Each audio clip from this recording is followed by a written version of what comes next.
Current మోటార్లు కాలని జిల్లా లేదు మొత్తం యావత్తు తెలంగాణలో. అందుకే పాత తెలంగాణ మళ్ళా పునరావృతమైంది.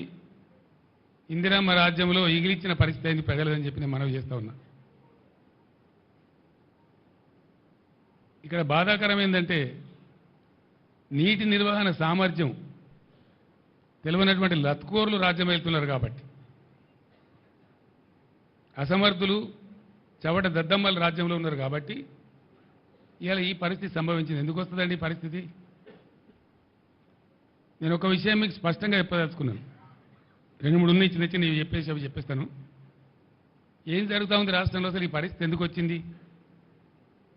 పర్టికులర్లీ కరీంనగర్లో ఎందుకు రావాలా?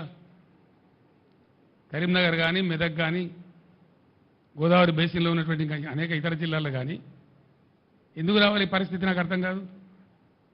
ఇది కాలం తెచ్చిన కరువా, మనుషులు తెచ్చిన కరువా, కాంగ్రెస్ తెచ్చిన కరువా? ఈ కరువు కారకులు ఎవరు? ఎవరి అసమర్థత, ఎవరి తెలివి తక్కువతనం? చివరిలో నేను మీకు చాలా బ్రహ్మాండంగా చెప్తాను, మీరు అందరూ ఆశ్చర్యపడతారు ఆ విషయం వింటే. ఇక్కడ చాలామందికి తెలివై, నిజాలు తెలివై. నేను ఇప్పుడు చెప్తాను, మీకు విప్పి చెప్తాను. ముందు 4 పాయింట్స్ ఉన్నాయి నాకు. ఇలా వీళ్ళు ఇట్లే కిరికిరి మాటలు, అడ్డగోలు మాటలు, తొండి మాటలు, ఏదో ఇతరుల మీద ఆరోపణలు పెట్టి తప్పించుకోవాలని చూస్తూ ఉన్నారు, కానీ తప్పించుకోలేరు. నేను హెచ్చరిస్తా ఉన్న ఈ ప్రభుత్వాన్ని, ఖచ్చితంగా ఎండిన పంట రాళ్లవాన అని మీరు అనుకుంటా ఉన్నారు. రాళ్లవాన కాదు. దాని ద్వారా పోయింది 1,50,000 ఎకరాలు. కానీ 15 లక్షల నుంచి 20 లక్షల ఎకరాల మధ్య ఇలా పంటలు ఎండిపోయినాయి. నేను పర్యటించిన 4-5 గ్రామాలలో, నా పర్యటన లేని గ్రామాలలో కూడా రైతులు అడ్డం వచ్చి ఆ బెదిర కావచ్చు, గంగాధర కావచ్చు, ఇంకో చోట ఎండిపోయిన వరి చేలు తీసుకొచ్చి అడ్డం తిరిగి బస్సు ఆపి వాళ్ళ చేతికి చెప్తా ఉన్నారు, సార్ మా ఊళ్ళో 600 పోయింది, మా ఊళ్ళో 800 పోయింది, మీదికి పొలం పచ్చగా కనబడుతుంది కానీ మొత్తం కింద పర్రెలు పెట్టింది చూడమని చెప్పి నన్ను పొలం లోపల దాకా తీసుకుపోయి చూపెట్టినారు. ప్రతి పంట ప్రతి దగ్గర ఇదే పరిస్థితి. దీనికి ఏంది? నీటి నిర్వహణ సామర్థ్యం లేక, దాన్ని ఎట్లా వాడానో తెలియక, వైఫల్యం, ప్రభుత్వ వైఫల్యం ఒక కారణం. సరే, అదేదో నెటమటమైన పాత బోరు ఉన్నాయి కాబట్టి కరెంటుతోనన్న వారేసి దక్కించుకుందామంటే కరెంటు క్వాలిటీగా రాకపోవడం, మోటార్లు కాలిపోవడం రెండవ కారణం. వెలసి ప్రభుత్వ వైఫల్యం వల్లనే ఇలా పంటలు ఎండినాయి. కొంతమంది అసమర్థులైనటువంటి మంత్రులు వర్షపాతం తక్కువటే మా మీద బదనాం పెడుతున్నారు అని మాట్లాడుతూ ఉన్నారు. అది పూర్తి శుద్ధ తప్పు. కొన్ని జిల్లాల్లో 7%, కొన్ని జిల్లాల్లో 16%, దాదాపు 20-25 జిల్లాలలో, ఉత్తర తెలంగాణ జిల్లాలలో, ముఖ్యంగా కరీంనగర్ లాంటి జిల్లాలో నార్మల్గా కురవాల్సిన దానికంటే అధిక వర్షపాతం కురిసింది. ఎక్కువ రెయిన్ఫాల్ ఉండగా కూడా ఈ పరిస్థితి ఎందుకు వచ్చింది అంటే పూర్తిగా ప్రభుత్వ అసమర్థత, ప్రభుత్వ వైఫల్యం తప్ప దీనికి వేరే కారణం లేదు. ఇక్కడ బాధ కలిగే విషయం ఏంటంటే, నేను కూడా దుఃఖంతో చెప్తున్న మాట ఏంటంటే, కాలం కాకపోతేనేమో రైతు ఇంత నష్టపోడు. కాలం కాలేదని దేవున్నో ధర్మాన్నో తిట్టుకుంటాడు, పంట వేయడు. కానీ ఇక్కడ పంట వేసి పెట్టుబడి పెట్టి ప్రతి ఊర్లో కూడా వాళ్ళు రోధిస్తున్నది బాధపడకుండా ఇలా మగ్దుంపూర్లో కానీ ప్రతి చోట తెప్పింది ఏంటంటే 25,000 పెట్టమని కొందరు, 28,000 పెట్టమని కొందరు, 22,000 పెట్టమని కొందరు.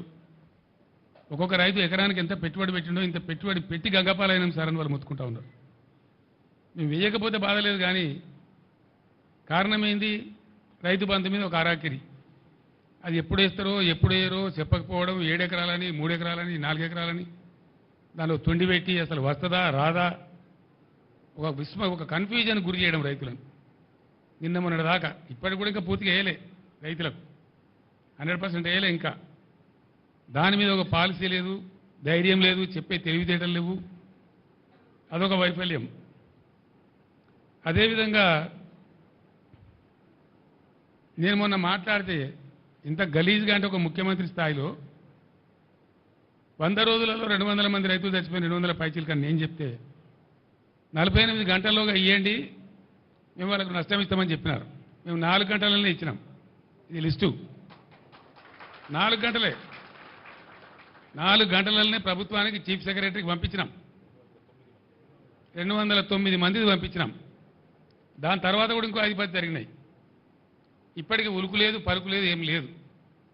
నేను డిమాండ్ చేస్తా ఉన్నా, మీ అసమర్థత వాళ్ళు చచ్చిపోయారు కాబట్టి వాళ్ళకు తలా 25 లక్షలు వెంటనే నష్టపరిహారం చెల్లించాలి. ఆ ప్రభుత్వాలను, ఆ కుటుంబాలను పరామర్శించాలి. నేను మళ్ళా డిమాండ్ చేస్తా ఉన్నా. లేకపోతే మాత్రం మీకు ఆ ఉసురు, ఆ పాపం తలుగుతుంది. మేము మాత్రం మిమ్మల్ని వదిలిపెట్టమని మనవి చేస్తా ఉన్నా. రెండవది, పెట్టిన పెట్టుబడి పోయింది, వస్తుందనుకున్న పంట పోయింది. వాళ్ళు ఇలా ఆత్మహత్య చేసుకుంటామని మాట్లాడుతూ ఉన్నారు. నేను వద్దని వాళ్ళకి దండం పెట్టి చెప్పినాను. వాళ్ళకు ఖచ్చితంగా ఎకరానికి 25,000 ఇవ్వాలి. నష్టం జరిగింది, ఎట్లా జరిగితేంది? పంటలు ఎండిన మాట వాస్తవం, నష్టం జరిగిన మాట వాస్తవం. ఇలా రైతాంగం కన్నీరు మున్నీరు అవుతున్న మాట వాస్తవం. 15-16 లక్షల ఎకరాలంటే చిన్న విషయం కాదు. ఇది న్యాచురల్ కలామిటీ కంటే కూడా పెద్ద